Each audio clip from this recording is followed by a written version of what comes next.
everyone, and welcome to Gruff Talk, where each week we take a deep dive into all the ways we can feel better, look better, live better, and age better. I'm your host, Barbara Hannah Grufferman. Research focusing on women's health and specifically on menopausal women is severely lacking and terribly underfunded.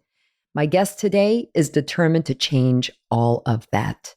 Denise Pines is a longtime community health advocate and a loud voice for women in midlife.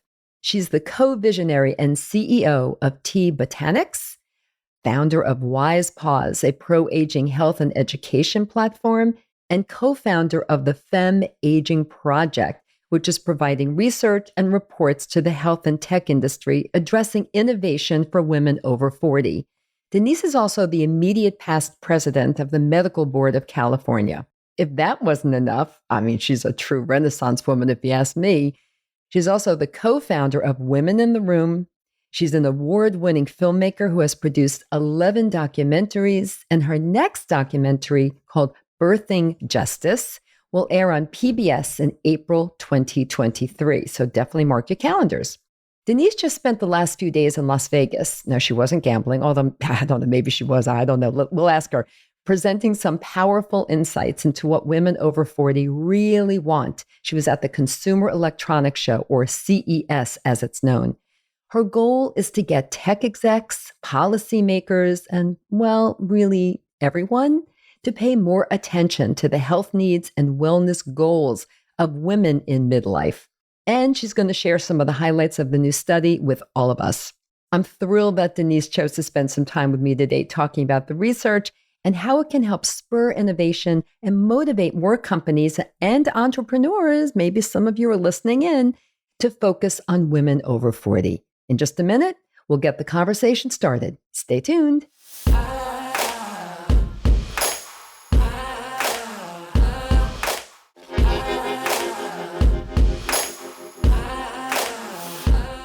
Hi, Denise, and welcome to Gruff Talk. Thank you, Barbara. I'm so happy to be here.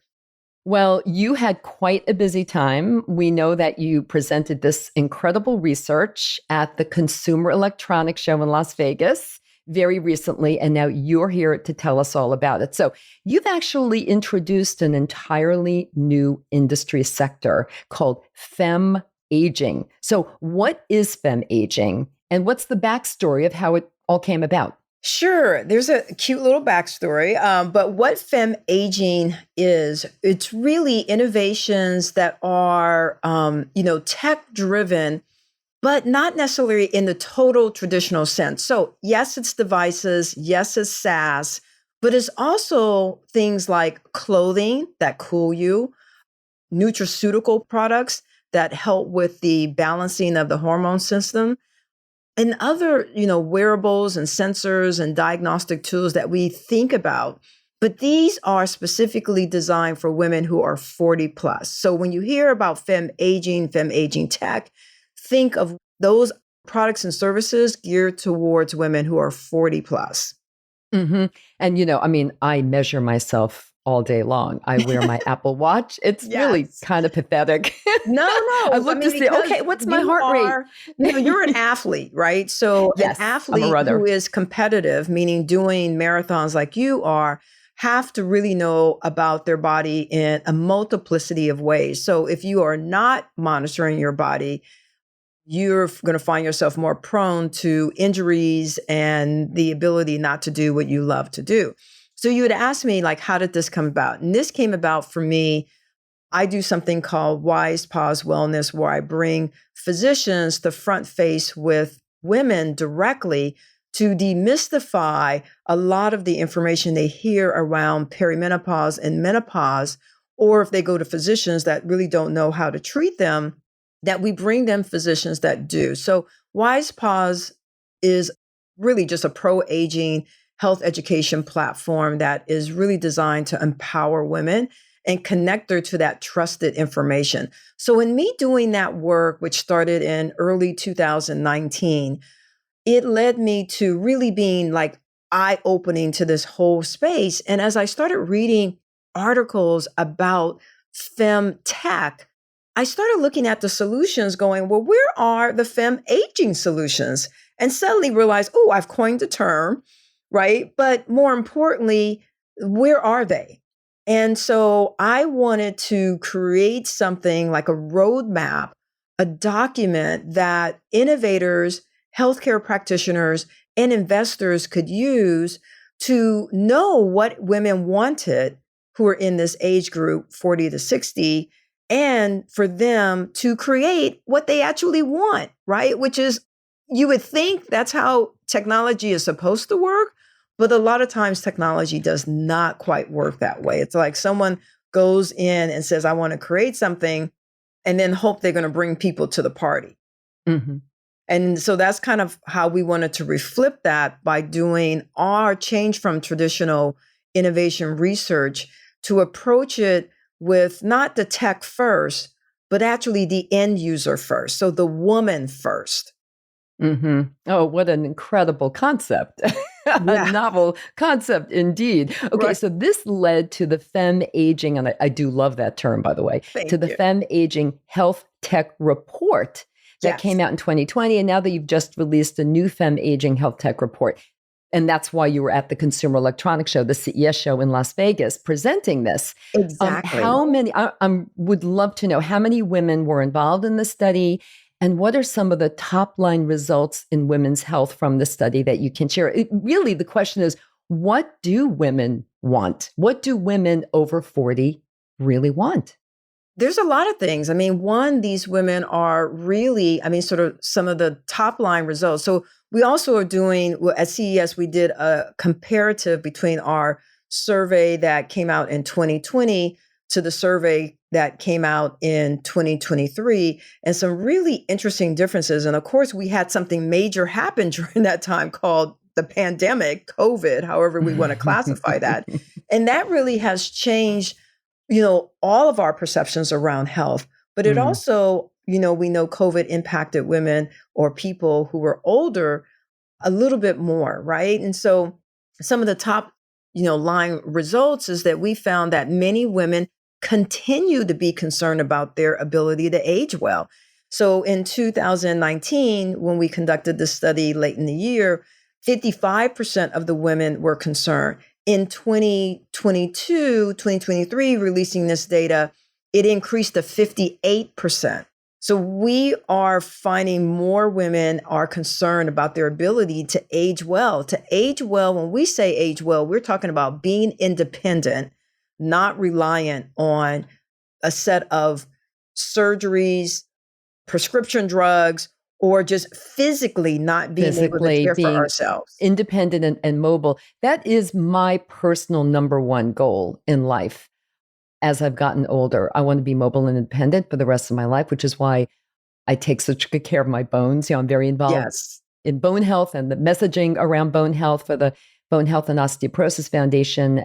And I really applaud you that this is a big initiative. And I applaud all the women who participated in your study who said, yeah, this is the goal. Yeah, this is we what had I want. 1,000 women who participated in this study. So it was really good. We really over-index also in women of color, because typically a lot of reports, definitely if they are tech focused, tend not to focus on women of color. And we really wanted to make sure that we were representing, kind of what America really looks like as we did this work. We did that in our first report as well. One of the interesting pieces that we found is that women in the menopausal years were even more concerned. So I gave you that number of 58% overall of the women were concerned. But when it got to the menopausal women, 63% were worried about their ability to age well.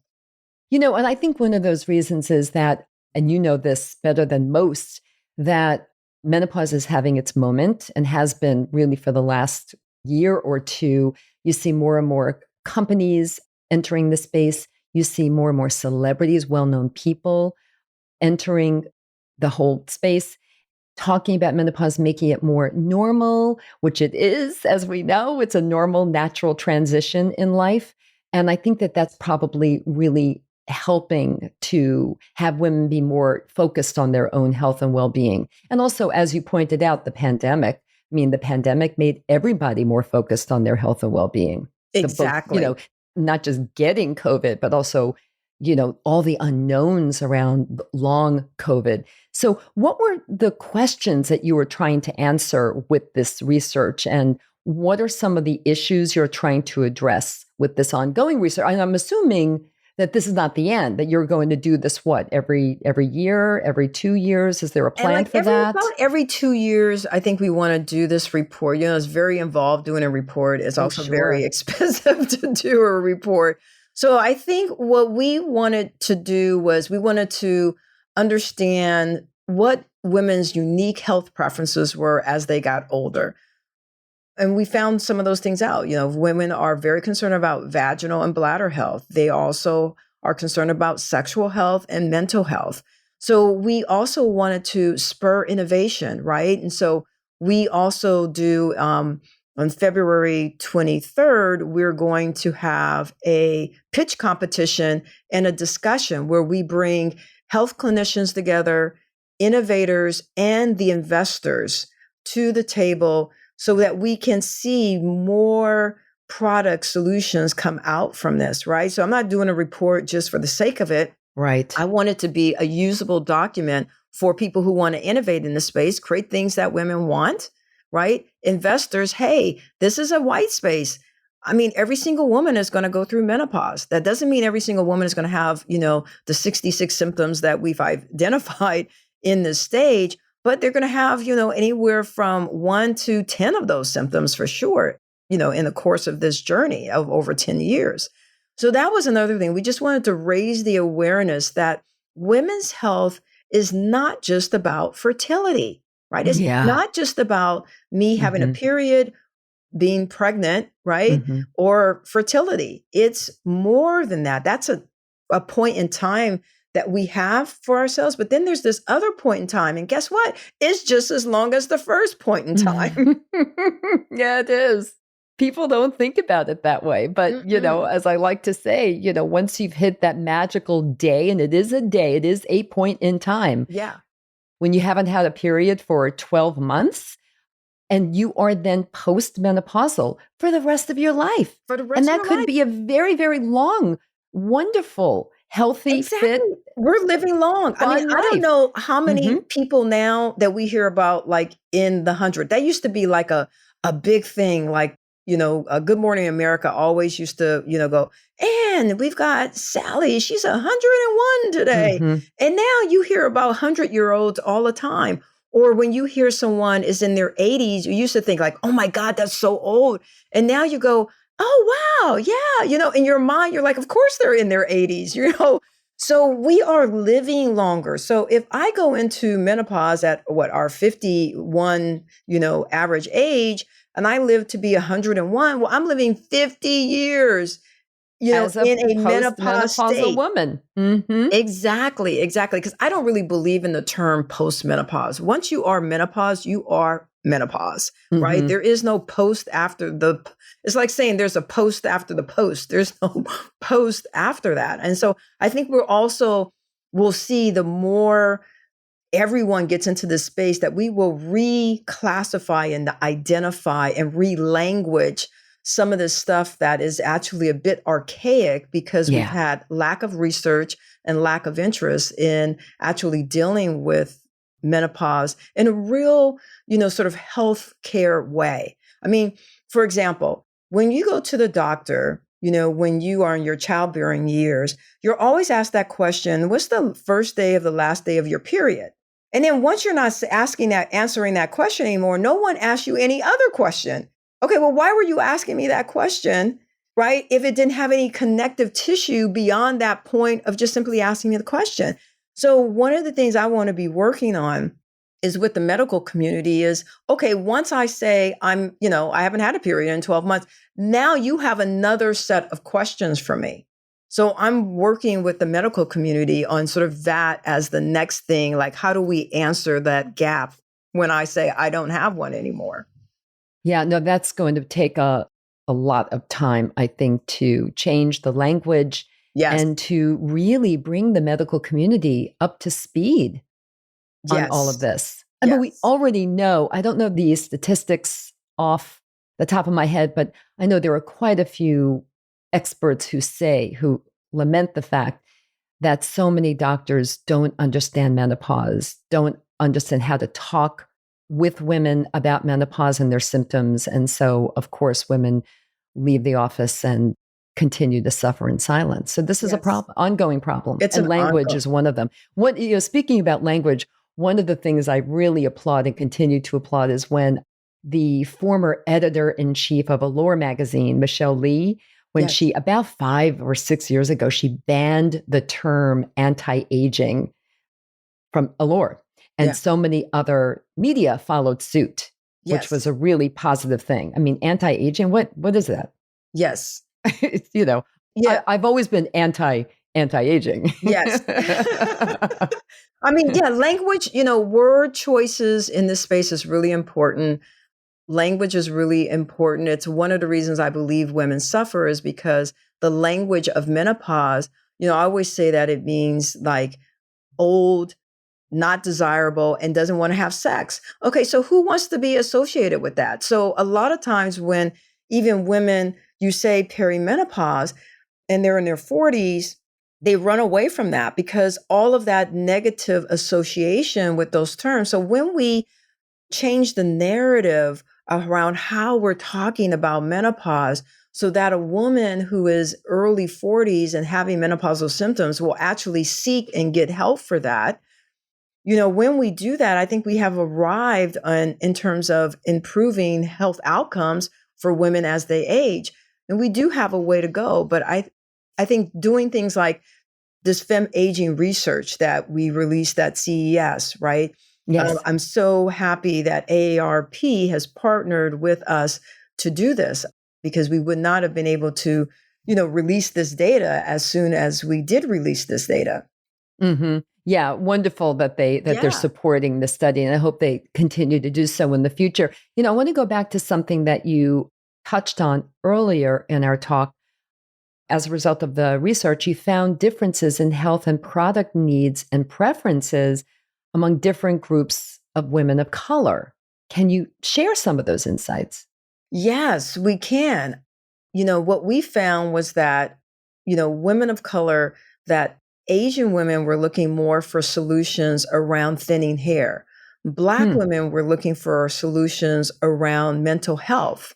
And Latino women were looking for solutions around sexual health and vaginal wellness.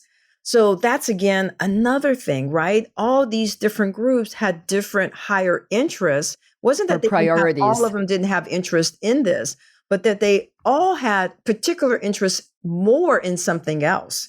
Even when it got down to caregiving, right? We learned that in this research that a third of the women ages 40 plus are caregivers. So Right. 1/3 of the women are caregivers.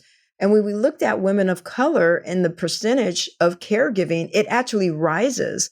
So 39% of African American women are caregivers, 42% of Hispanic women are caregivers, and 41% of Asian women are caregivers, right? And the caregiving they're giving, 12% of that is to elderly parent or a parent-in-law, A right? parent-in-law. Yep. Mm-hmm. So, yeah, and the largest cohort of caregivers, get this, I was kind of surprised, was between the ages of 40 to 45. Yeah, it's So incredible. that's a young age group to be caring for people. Yeah. And we're not preparing that age group. And that age group is not thinking. But what's happening is, I think that we think our parents are going to need help later on in their life. But if you're 40, 45, and you're caring for a parent, that parent could be anywhere from 60 to 70. You're not quite thinking, I'm caretaking at that point. So they're also a group that's not prepared to take care of that caregiving when it actually happens. Yeah. So many women, as you just pointed out, are unpaid, really, for the most part, unpaid caregivers for others in their immediate or extended families. And they really are the backbone of caregiving in this country. And in fact, I just did an episode. It was really, really great because she is great with one of the leading experts on caregivers in the country, Amy Goyer, also from AARP, coincidentally. She's AARP's caregiving expert. So everyone listening in, if you missed that episode, I encourage you to go back and listen. She gave us a great checklist, just an incredible checklist of things to do right now before crisis strikes. So you don't want to have to, operate under a crisis situation. You want to be prepared. So I just wanted to point that out. But Yeah, so you did learn a great deal about caregivers and who they are. And the fact that, which is really horrible, so many of them have to often leave the workforce to care for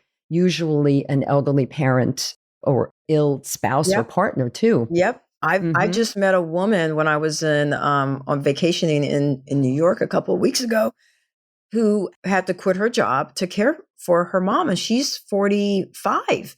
And I thought, wow, okay. That's young. How long is that going to be? Your mom's 76 years old. Yeah, she could live for another 20 or so, right? I mean, she could. And I just thought, wow, that was really huge. I mean, my dad, my brothers and I have two brothers, and my dad had a terrible fall, and it left him with the inability to be able to walk. He completely fractured his entire knee. And because he has other health issues, the length of the time of the surgery was not going to allow for him. He probably wouldn't have survived it, basically. So we had to put him into assisted living facility because we don't live in the state where he lives, and he doesn't want to move out of the state. So we had to figure out, well, how does that look? I'm not moving there. You're not moving there. What are we going to do? Fortunately, we happen to have money, right? So we were able to put him in a really nice facility. And when I was in my 20s, I took out long-term care on my parents, right? Smart, very smart. So my premiums were super low. They're really low for the amount of money we're able to get from my dad every single month. But people aren't thinking about this kind of stuff. And healthcare today is really, really extremely expensive. And that long-term care policy I have on my dad, I could not buy that today. Meaning that policy doesn't even exist. No. You were so smart. The policy is 13 years and it's like $1 million or something like that. That kind of policy, they do not even sell it anymore. Incredible. Yes, these are definitely hard decisions that we have to make. And so, discovering that, wow, the largest group is 40 to 45 that's having to make these kind of decisions means we need to be having, the podcast that you did recently about this is really relevant. It's really relevant. And, again, so much of this falls on the shoulders of women. Always. Not only is elderly care like an issue, a challenge for women, but also childcare. I mean, we still, as a country, we still haven't figured that out. Not at all. No, not at all. No, we haven't. I mean, you and I could go on and on about those issues, but this is all very encouraging to me because I feel with voices like yours and research that you're doing and, really promoting it, and you have a loud voice. I mean, you're really out there talking about all these issues and challenges. Yes. And gathering data, that's critical to make data people really everything. Stop and take notice, right? Yeah. And, people who can really make a difference, like policymakers and companies and the like. So I really thank you for all that you're doing. Of course. And I want to ask you, in your last survey, you found that some women seeking treatment for menopause, let's go back to menopause now, were not receiving it. So what's changed with this new research? Are you still seeing the same thing, or have things gotten better, or how is it different? Just fractionally. So overall, we found that the number of older women receiving treatment back in 2019 was 8%. 8%. 8%. How crazy is that? I don't even know what to say. So today, 12%. So we have had a 4% increase in the last, 4 years. And it could just be that there's just been much more of an emphasis around health in particular. And so more people were finding themselves going to the doctor or doing virtual, telemedicine. So maybe this was a silver lining of COVID, right? Exactly. But again, going to women of color, we found that Latina women were more likely to be receiving treatment. So 16% of them were receiving treatment. I was very surprised by that. So we are going to be putting out a full report. So what we released at CES was just sort of an executive summary, a top line of what we discovered. But in March, we'll be releasing the full 50-page report, and we'll dig in a little deeper into why is it that Latina women seem to be getting more treatment than other women. Yeah, that's interesting. And I would love to have you come back on the show to talk to us a little bit more about all of that. And also, I would love to hear about the reactions of people who are in decision-making positions to this information. So I really would like it. You will be on. You will be back on for sure. Yes, thank you. Thank you. So, of course, thank you so much for spending time with me today, talking through the latest research and how it related back to the original piece of research from 2020, and links to how listeners can read the study and learn more about you and all the work that you are doing. I mean, you are a true entrepreneur. I mean, absolutely. You're just so impressive. And so there'll be more about you in the show notes. Great. But before we end the show, please give the Gruff Talk listeners 3 key takeaways you want them to remember from our conversation today. Absolutely. So I want them to know that 1, older women are tech savvy. In our research, we found this in our 2019 research that women were using voice-enabled technology, right? 1/3. What we found in our 2022 research that we just released in 2023 is that it's increased to 41% are using voice-enabled technology, and 30% of them are using smart home technology. So again, focusing on this woman from a tech solution standpoint is really imperative, and using voice-enabled technology because that's what she's using. Another takeaway, women of color have different health and product needs. We talked about that earlier, what the different groups were really interested. So don't look at older women as just one demographic. Look at the multiplicity of demographics inside the woman demographic. And I would say the last takeaway is that opportunity abounds here, right? We are talking about you can create SaaS solutions, you can have device solutions, you can have clothing solutions, you can have nutraceutical solutions, that there are so many. There's 66 symptoms. Pick one, create a great solution that a woman wants, and put that out on the marketplace. I mean, I think when people really get into this, I hope that women have so many choices they don't know what to choose, right? I hope it's like when you go in to buy, you go into the Target aisle to get your shampoo. You go, oh, what do I want? I want solutions for women 40 plus to be just like that. Yeah, that's wonderful, wonderful, wonderful goals. Denise, thank you so much for being on. You're so motivating. And for anyone listening who's got an idea for a business, be fearless. This is something I tell people all the time. Don't stop. Don't stop because you think, oh, who's going to listen to me? Or, oh, that's not going to be necessary in this world. Keep going with it. Keep going with it. I mean, listen to Denise. There are a lot of opportunities out there. Our FemAging report, you just can go to femaging.com and download the report and look and innovate for where this, again, is a report of what women say they want. Thank you so much, Denise. You'll be back. Yes.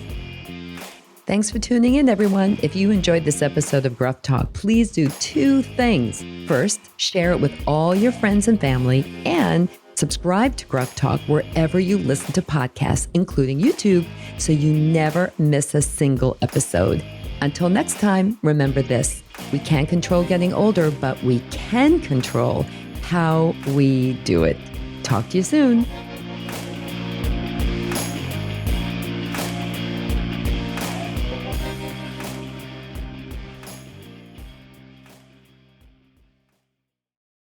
Age Better Podcast is a proud member of the Sound Advice Network. Sound Advice, women's voices amplified.